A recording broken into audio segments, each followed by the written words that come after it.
ಬಸವ ಜಯಂತಿ ವಿಶೇಷ. ನಮಸ್ಕಾರ ಸ್ನೇಹಿತರೆ. ಇಂದು ನಾವು ಒಂದು ಮಹಾನ್ ಸಂತನ, ಸಮಾಜ ಪರಿವರ್ತಕನ ಜೀವನವನ್ನು ನೆನಪಿಸಿಕೊಳ್ಳೋಣ. ಅವರು ಯಾರಂದ್ರೆ ಬಸವಣ್ಣ. ಬಸವಣ್ಣ ಪರಿಚಯ. 12ನೇ ಶತಮಾನದಲ್ಲಿ ಹುಟ್ಟಿದ ಬಸವಣ್ಣ ಭಾರತದ ಮಹಾನ್ ತತ್ವಜ್ಞ, ಕವಿ ಮತ್ತು ಸಮಾಜ ಸುಧಾರಕರಾಗಿದ್ದರು. ಅವರು ಜನರಿಗೆ ಸಮಾನತೆ, ಸತ್ಯ ಮತ್ತು ಧರ್ಮದ ಮಾರ್ಗವನ್ನು ತೋರಿಸಿದರು. ಜಾತಿ ವ್ಯವಸ್ಥೆ ವಿರುದ್ಧವಾಗಿ ಧೈರ್ಯವಾಗಿ ಹೋರಾಡಿದರು. ಬಸವ ಜಯಂತಿ ಮಹತ್ವ. ಬಸವ ಜಯಂತಿ ಅನ್ನೋದು ಬಸವಣ್ಣ ಅವರ ಜನ್ಮದಿನದ ಆಚರಣೆ. ಈ ದಿನ ಸಾಮಾನ್ಯವಾಗಿ ಅಕ್ಷಯ ತೃತೀಯೆ ಸಂದರ್ಭದಲ್ಲಿ ಬರುತ್ತದೆ. ಇದು ಕೇವಲ ಹಬ್ಬ ಅಲ್ಲ, ಸಮಾನತೆ ಮತ್ತು ಮಾನವೀಯತೆಯ ಸಂದೇಶವನ್ನು ಸಾರುವ ದಿನ.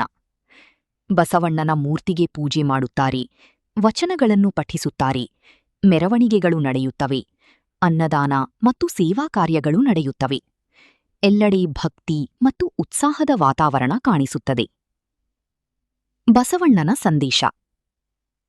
ಬಸವಣ್ಣ ಹೇಳಿದ ಮಹತ್ವದ ಮಾತು ಕಾಯಕವೇ ಕೈಲಾಸ, ಅಂದರೆ ಕೆಲಸವೇ ದೇವರು.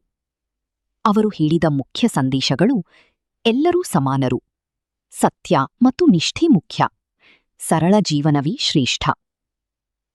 ಇಂದಿನ ಕಾಲದಲ್ಲಿ ಮಹತ್ವ. ಇಂದಿನ ಸಮಾಜದಲ್ಲೂ ಬಸವಣ್ಣನ ತತ್ವಗಳು ಬಹಳ ಮುಖ್ಯ. ಸಮಾನತೆ, ಸಹನೆ ಮತ್ತು ಪ್ರೀತಿ ಇವುಗಳೇ ನಿಜವಾದ ಧರ್ಮ. ನಾವು ಅವರ ಮಾರ್ಗವನ್ನು ಅನುಸರಿಸಿದರೆ ಸಮಾಜ ಇನ್ನಷ್ಟು ಸುಂದರವಾಗುತ್ತದೆ. ಈ ಬಸವ ಜಯಂತಿಯಂದು ಬಸವಣ್ಣ ಅವರ ಸಂದೇಶವನ್ನು ನಮ್ಮ ಜೀವನದಲ್ಲಿ ಅಳವಡಿಸೋಣ. ಈ ವಿಡಿಯೋ ನಿಮಗೆ ಇಷ್ಟವಾದರೆ ಲೈಕ್ ಮಾಡಿ ಮತ್ತು ಸಬ್ಸ್ಕ್ರೈಬ್ ಮಾಡಿ. ಧನ್ಯವಾದಗಳು.